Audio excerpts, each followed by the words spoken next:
सभी मेरे साथियों को राजरत्न अम्बेडकर की ओर से जय भीम, नमो बुद्धाय। द बुद्ध एंड हिज धम्मा के 24वें भाग में आप सभी लोगों का स्वागत है। कल के भाग में हमने राजा प्रसेनजीत की धम्म दीक्षा देखी। कल के भाग में हमने एक प्रयोग किया था, इंग्लिश और हिंदी दोनों भी साथ में हम चला रहे थे। बहुत सारे कमेंट्स मैंने पढ़े, बहुत सारे कॉल्स मुझे आए कि सर इंग्लिश और हिंदी में कन्फ्यूजन होता है और लिंक भी उसमें नहीं रहती। इंग्लिश सुनने वाले कंटिन्यूसली इंग्लिश सुनते हैं, हिंदी सुनने वाले कंटिन्यूसली हिंदी सुनते हैं, लेकिन इंग्लिश हिंदी एक साथ करने पे वो लिंक नहीं रहती। तो ठीक है, हम हिंदी और इंग्लिश दोनों अलग अलग रखेंगे। इंग्लिश के एपिसोड्स अलग से चल रहे हैं, हिंदी के एपिसोड्स अलग से चल रहे हैं। जो लोग इंग्लिश के एपिसोड्स देखते हैं उनको लग रहा है कि हिंदी में बनाए नहीं जा रहे, तो हिंदी के भी एपिसोड्स चल रहे हैं, हिंदी में भी ट्रांसलेट करके मैं ये इंग्लिश की ही किताब, मैं हिंदी की किताब नहीं प्रेफर कर रहा, क्योंकि हिंदी और मराठी अनुवादित किए हुए जो बुक्स है वो बुक्स मैं भी नहीं समझ पाता, तो आम जनता मैं नहीं समझता कि वो समझ पाएंगी। तो ये बुद्ध एंड हिज धम्मा में इंग्लिश से ही ऑक्सफोर्ड डिक्शनरी लेकर बैठकर मैं जो शब्द है उसको अपने आप ही अनुवाद करके आप लोगों तक पहुंचा रहा हूं।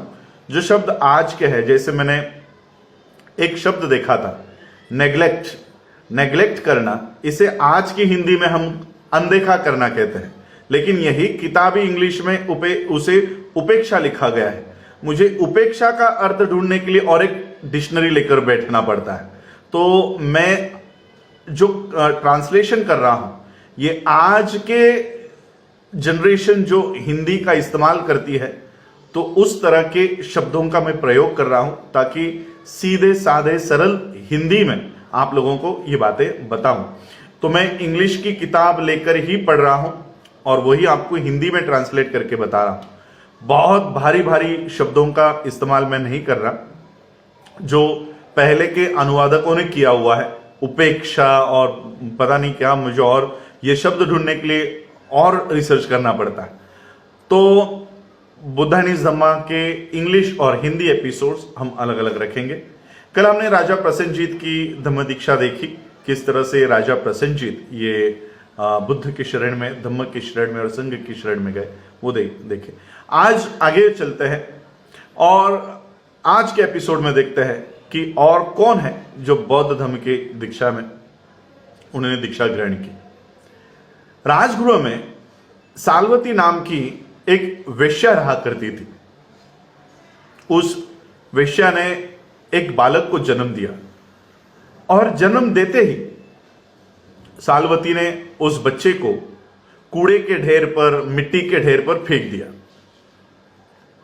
वहां से गुजरने वाले लोगों ने देखा, वो बच्चे को देखा, सभी लोगों ने भीड़ इकट्ठा की और सभी वो बच्चे को देख रहे थे।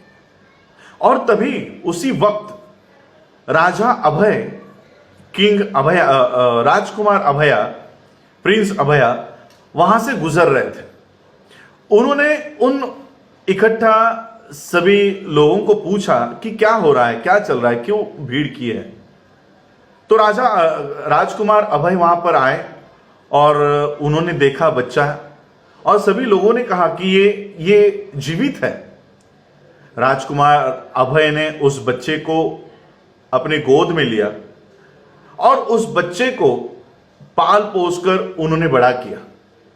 सभी लोगों ने राजकुमार अभय को कहा कि ये जीवित है और इसलिए उसका नाम पड़ा जीवक।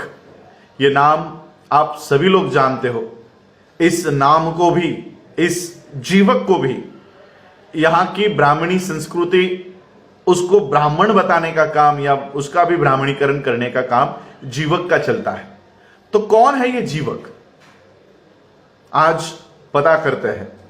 ये जीवक जब बड़ा हुआ, राजकुमार अभय ने इसका पालन पोषण करके इसको बड़ा किया, तब बड़ा होने के बाद इसे अपनी हकीकत पता चली। इसे पता चला किस तरह से इसके अपने ही मां ने इसको कूड़े के ढेर पर फेंक दिया और राजकुमार अभय ने इस जीवक को पाल पोस कर बड़ा किया। इस जीवक के मन में एक तीव्र इच्छा उत्पन्न हुई, निर्माण हुई कि मैं भी मेरे जीवन को इन लोगों की भलाई के लिए अर्पण करना चाहता हूं। इस मानवता की सेवा में अपने जीवन को लगाना चाहता हूं। और फिर एक दिन राजा अभय को बिना बताए हुए, उनके बिना अनुमति के, जीवक ये राजकुमार अभय का महल छोड़कर तक्षशिला विद्यापीठ में पढ़ाई करने के लिए गया। University of Takshashila. तक्षशिला विद्यापीठ में 7 साल तक इस जीवक ने मेडिसिन की पढ़ाई की, वैद्य शास्त्र की पढ़ाई की, और वैद्य शास्त्र की पढ़ाई करने के बाद यह राजगृह लौटा। राजगृह आने के बाद इसने अपनी प्रैक्टिस शुरू की, प्रैक्टिस एज अ डॉक्टर। वैद्य शास्त्र की इसने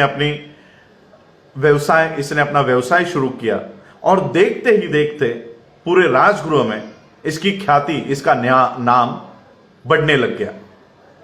इसका सबसे पहला पेशेंट था साकेत की एक सेठानी की पत्नी।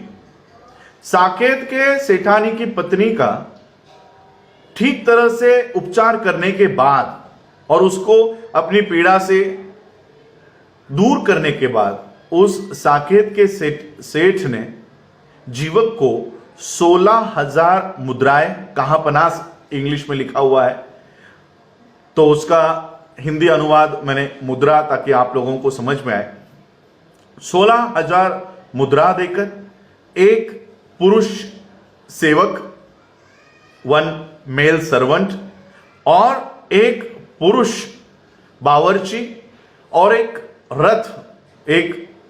रथ देकर इस सेठी ने जीवक को उसका बदला, उसका जो फीस है वो इस तरह से उसको दी। राजा अभय को जीवक के बारे में पता चला, जीवक के ख्याति के बारे में, उसके नाम के बारे में, उसके सेवा भाव के बारे में पता चला, और राजकुमार अभय ने भी जीवक को अपने ही महल में, अपने ही संस्थान में उसे एक घर रहने के लिए दिया। और एक बहुत बड़ा उपचार इस जीवक ने किया। वो उपचार था राजा बिंबिसार के जानलेवा नासूर का, फिस्टुला।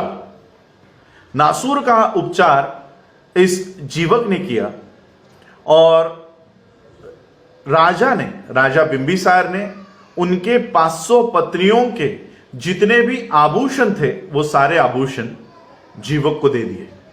एक महत्वपूर्ण ऑपरेशन, चिकित्सा, शल्य चिकित्सा जीवक ने की।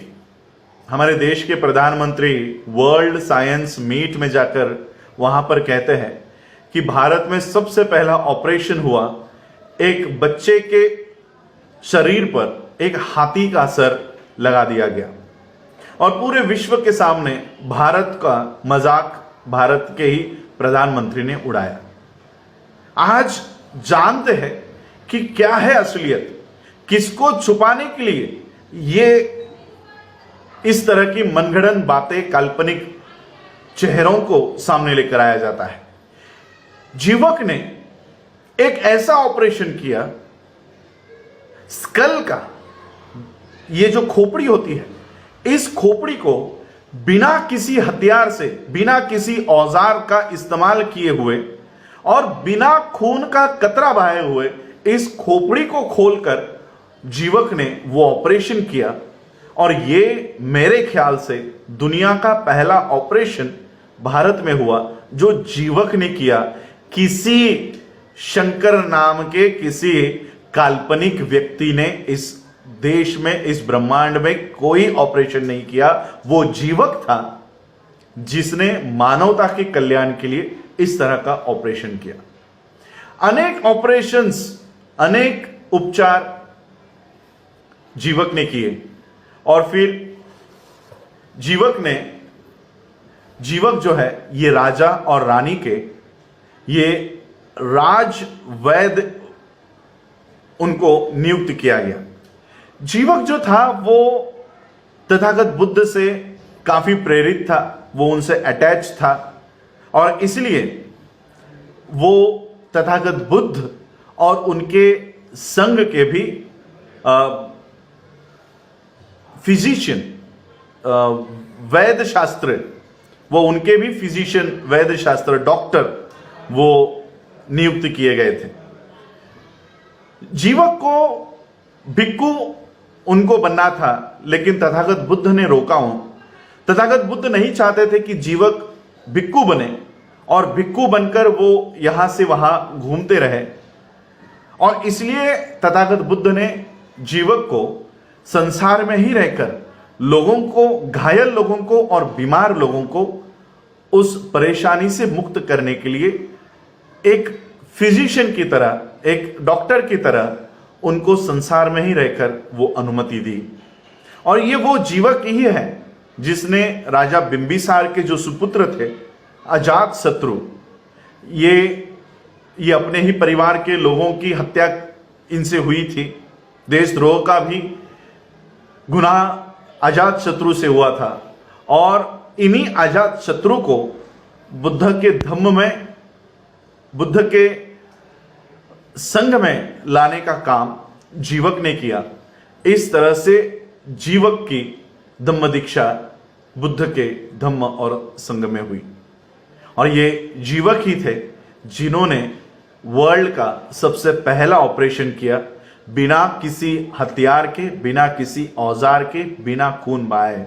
वो शब्द यहां पर लिखा गया है, on other noteworthy cures of Jeevika included that of the Sethi of Rajguru, on whom he performed the operation of trepanning. Trepanning मतलब making hole in the skull। ये जो स्कल होता है उसको उसमें छेद करके, बिना किसी औजार के छेद करके, इस तरह से उस ऑपरेशन जीवक के कारकिर्द में किया गया। तो इस तरह की धम्म दीक्षा, जीवक की धम्म दीक्षा ये बुद्ध के धम्म में और संघ में हुई, और ये एक महत्वपूर्ण धम्म दीक्षा हुई। आज आप लोगों ने मुझे सुना, उसके लिए आप सभी लोगों का आभार। जय भीम, जय भारत, जय बुद्ध।